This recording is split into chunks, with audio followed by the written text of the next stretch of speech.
come in, sir? Please do. Thank you, sir. Good afternoon, sir. Good afternoon to you. Please sit down. Thank you, sir. So, how are you this afternoon? Very fine, sir. Thank you. You are a Bank of Japan Mitsubishi scholar. Yes, sir. Did you spend some time there? No, sir. And then you got a Stanford Organizational Behavior Certificate. Yes, sir. How did you get it? Pardon, sir? How did you get the certificate? Sir, it was an online certification spanning Online. 3 months. Mhm. Yes, sir. Interests include debating. Yes, sir. Okay. Let me make a proposition. Yes. You can either agree or disagree. Yes, sir. The trade deal between India and the United States, to the extent we know in the public domain, Yes, sir. is not good for India. You can agree or disagree, but give the reasoning and speak for 120 seconds. You can take 25 seconds to prepare. Thank you, sir.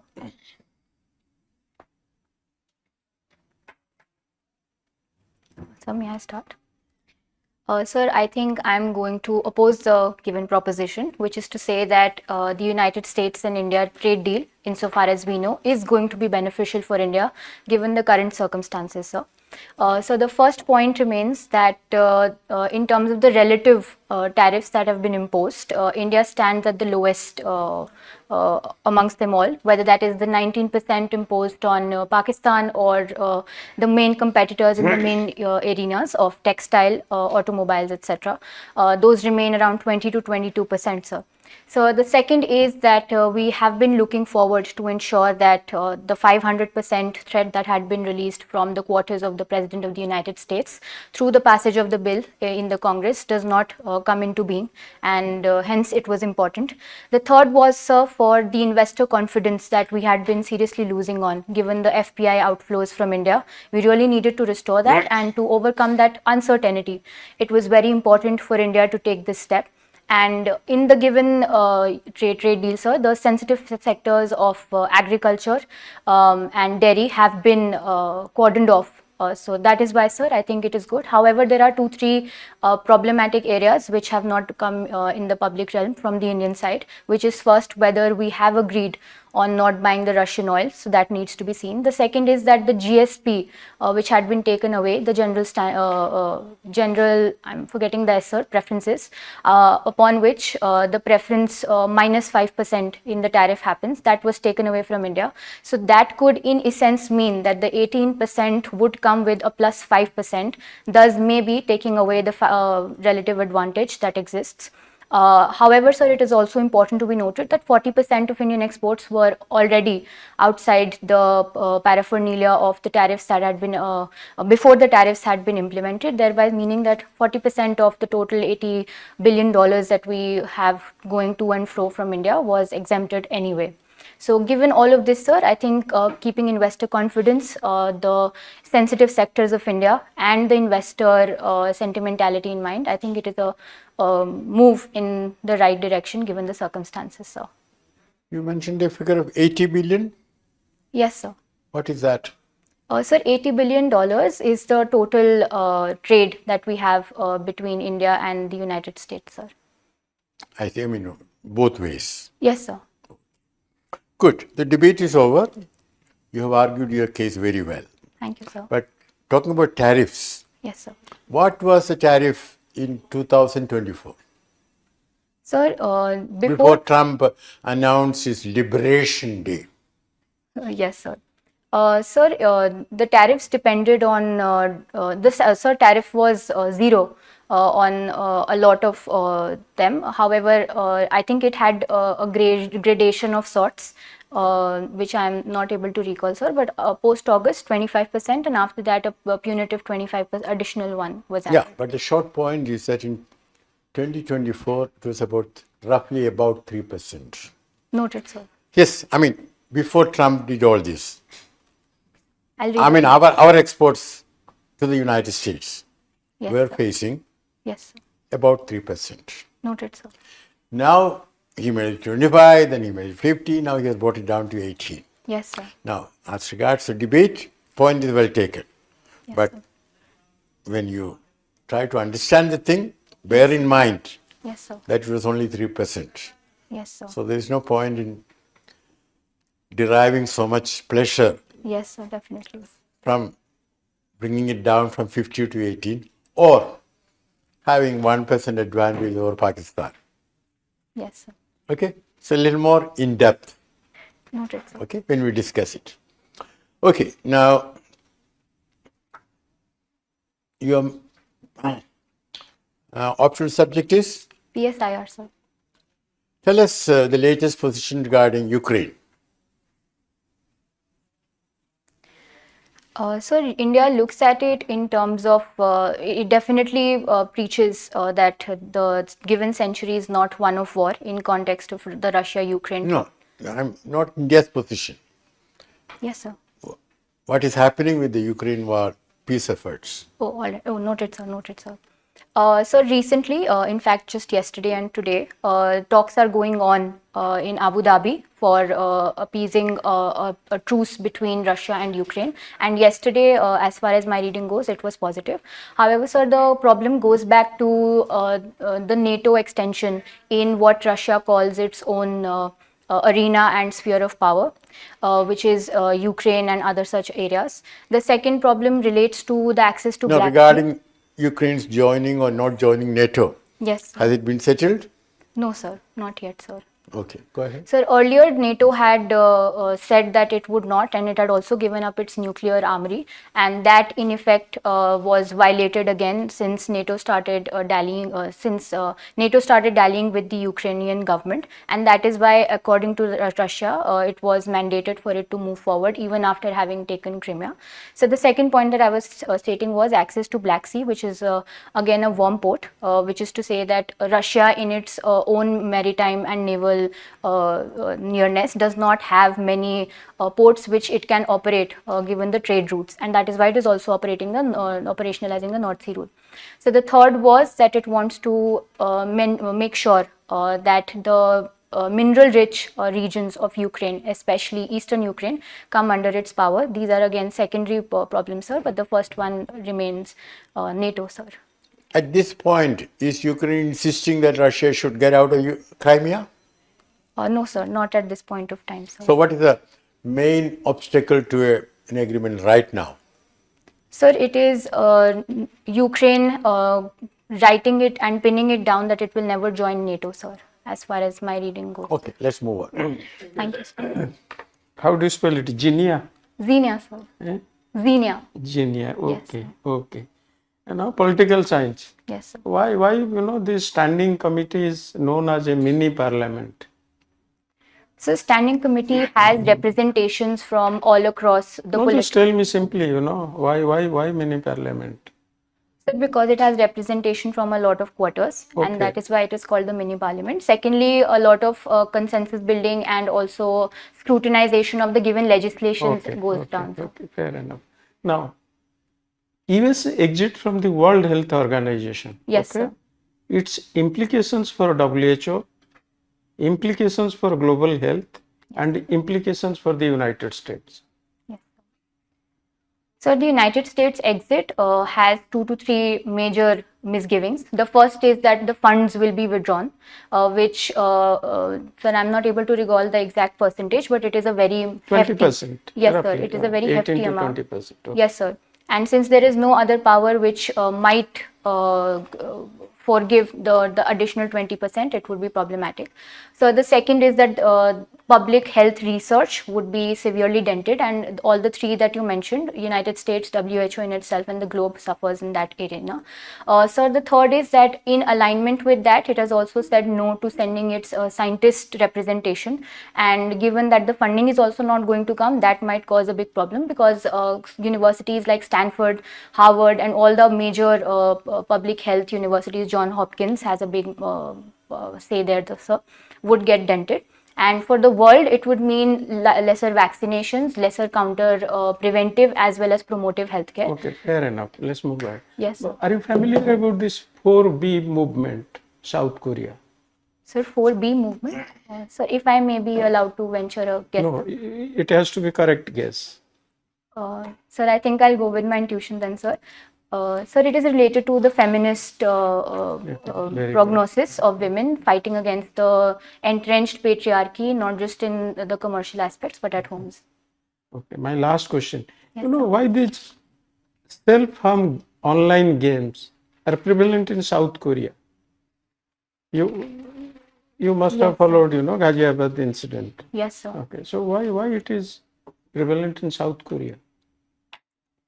Sir, I'm not able to think of their societal problems. However, what does come to mind, sir, is firstly, when you put yourself too much and you include yourself too much in violence related video gaming, etc., sir, it becomes normalized in your head and you start thinking of yourself as being a part of the video game, and you think that it will not have any real life consequences.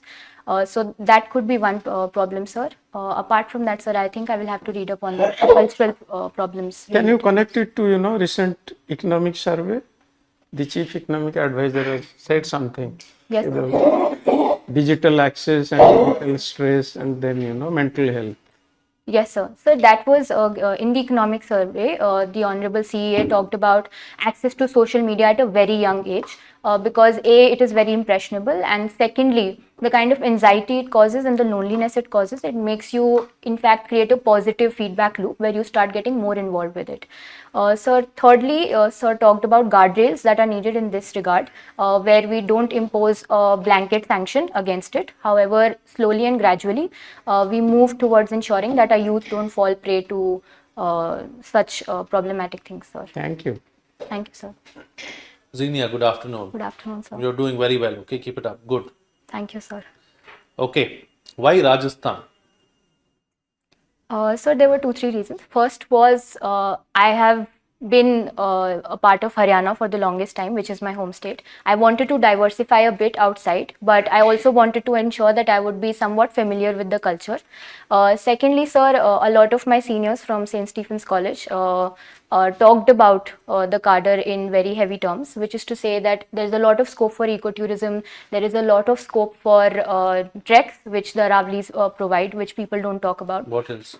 Sir, all of this I think intersected, and thirdly would be I felt very closely with the women and gender justice aspect. Acha, Yes. very good. Okay, 3 women-centric schemes that have changed the lives of women in our country. So the first one would be Manrega. Okay, At the next. the first would be Manrega. America is no longer there now. Yes, sir. Apologies, sir. PMG Ramji scheme.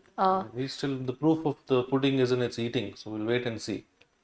Yes, sir. Yes, sir. But in terms of the continuing and the broad-based growth, sir. Okay, what else?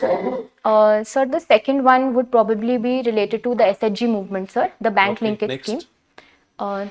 The third one would be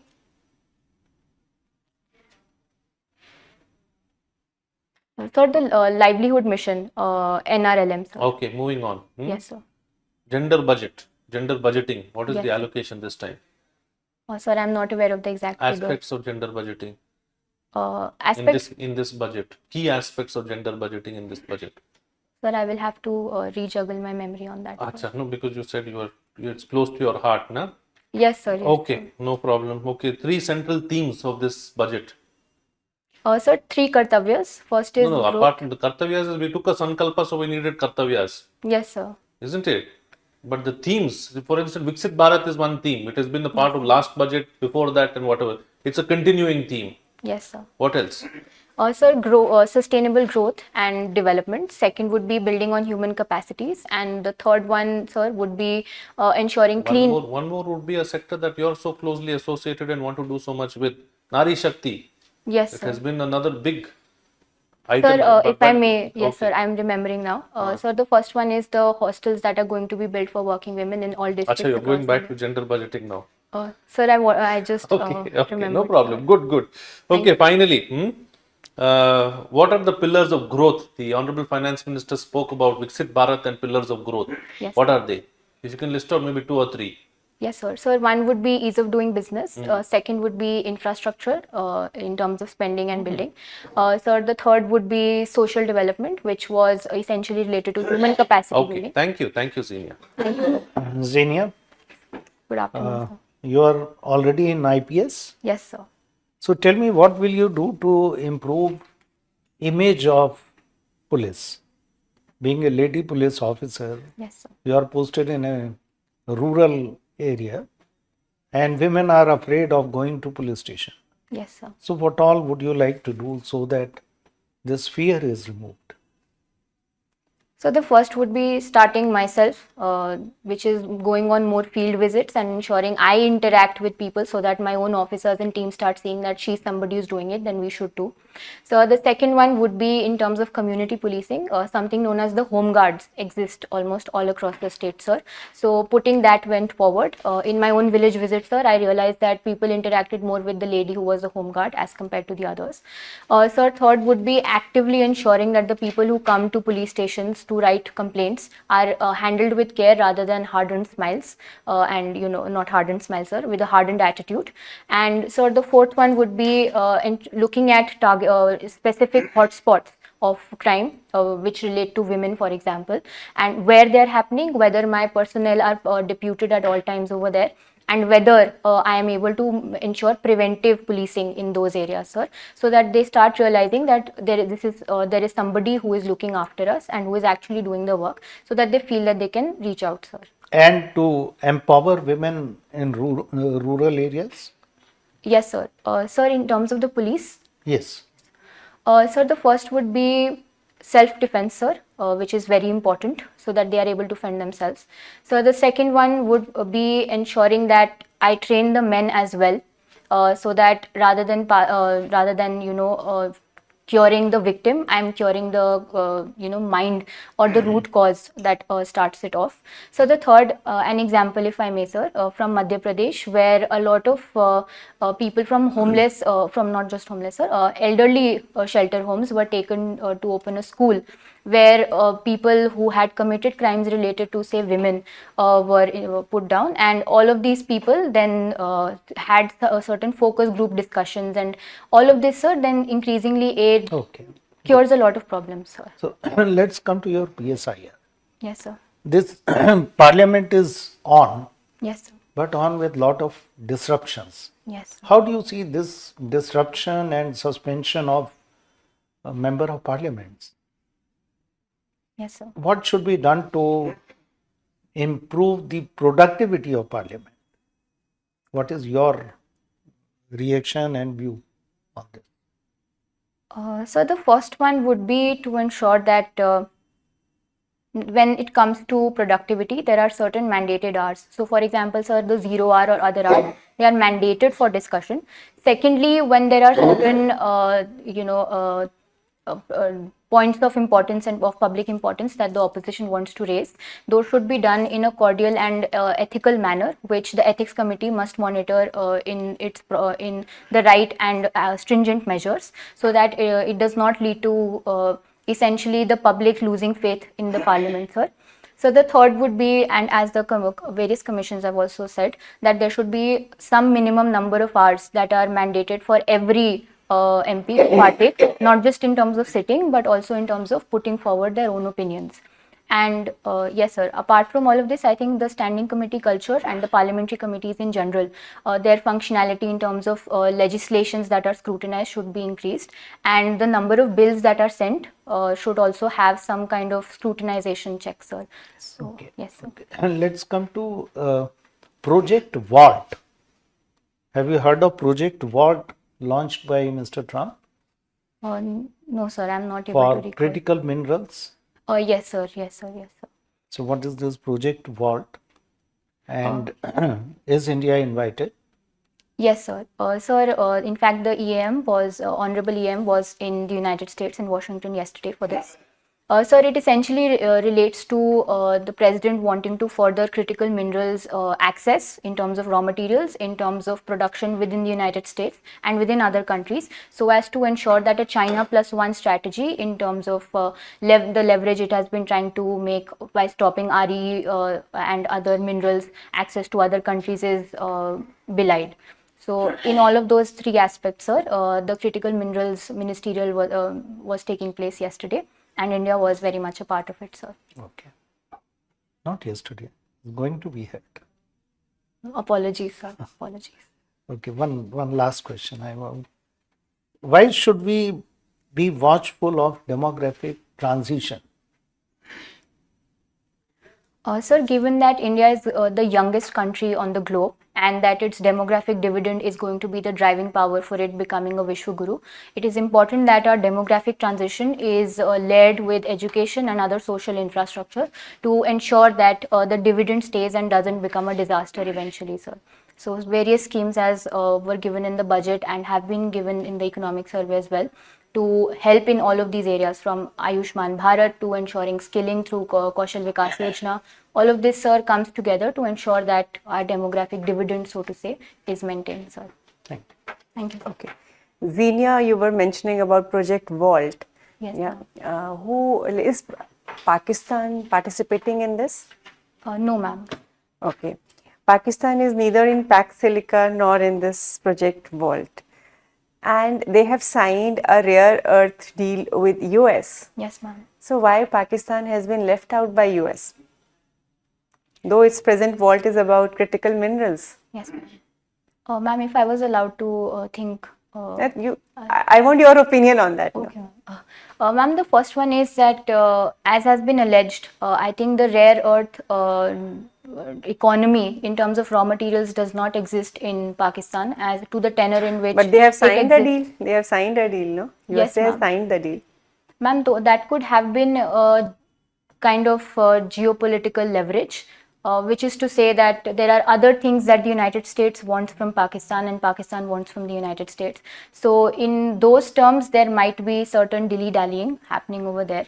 But I will read up more on this, ma'am, in terms of them actually having the REs and whether they have any processing or mining capabilities in that regard, ma'am. Do we have the processing and mining capabilities? Ma'am, we are slowly starting to develop them, as has been said in this year's budget as well, ma'am. Okay. Then, what is the level of, or what is the picture of income inequality in India, or economic inequality, wider sense? Ma'am, it is, as per the economic survey as well, it is definitely decreasing. We were able to pull out around, if I remember correctly, 200 plus million people from poverty as per the Niti Aayog. And apart from that, also when we see the broad-based increase for, say, tier 2 and tier 3 cities, when we talk about MSMEs, when we talk about different certain economic indicators, it is definitely coming up. Second would be looking at the mobile penetration that has happened. That definitely mobilizes us. However, there are certain specs that we do see. Like which percentage of population is controlling how much resources? Yes, ma'am. What percentage of population is controlling? Ma'am, if I was allowed to venture a guess. You can quote Oxfam report or something. Yes, ma'am, but there were certain problems with their methodology, so that is why. But anyways, ma'am, the top 10% controls controls around 60% of the resources in the country, and that shows that. How does this income inequality impacts economy? Ma'am, since it is not broad-based and the economic indicator is essentially an aggregate, so that way it lessens we are not able to meet our GDP potential that way. And secondly, ma'am, when development is essentially happening at the grassroots level, it also ensures that the amount we are spending at, say, social infrastructure gets reduced, because people would then themselves be able to access all of this with their own money. Apart from that, ma'am, it also impacts us in terms of our ideals, because we have been vouching at the best of forums for a seat, and if we have a population that could perhaps not be able to access things themselves, it could be a bit of a tarnish on our image. However, the government is My question was how it is impacting economy. Yes, ma'am. So first would be the aggregates. The second would be in terms of microeconomics, our consumption gets impacted, ma'am. It is currently skewed towards urban. However, Okay, my last question, what is the relevance of UN today? Very pinpointed, 1, 2, 3 points. yes, ma'am. Ma'am, first in terms of Article 1's not just peace and security, but humanitarian aid, whether that is the World Food Program or others like that. The second is it still provides an arena to bring dialogue, which is whether even if WTO is tilted, it still provides arena to have talks about things that are going wrong in trade. The third would be that it still has that one area where all the countries come together and there is a committee of sorts. So just because one organ, which is the UNSC, is not working well, doesn't mean that the entire UN But can with the be held nucleus of perfect. UN. Yes, ma'am, but the UNGA and there are other agencies which are said to be the Okay, nuclei. thank you. Thank you. Today, an important treaty between the United States and Russia has come to an end. Yes, sir. What is it about? So the New START treaty has come to an end, which is about nuclear disarmament. Is it about nuclear disarmament? Oh, sir, apologies. About ensuring that they don't undertake any new tests, sir.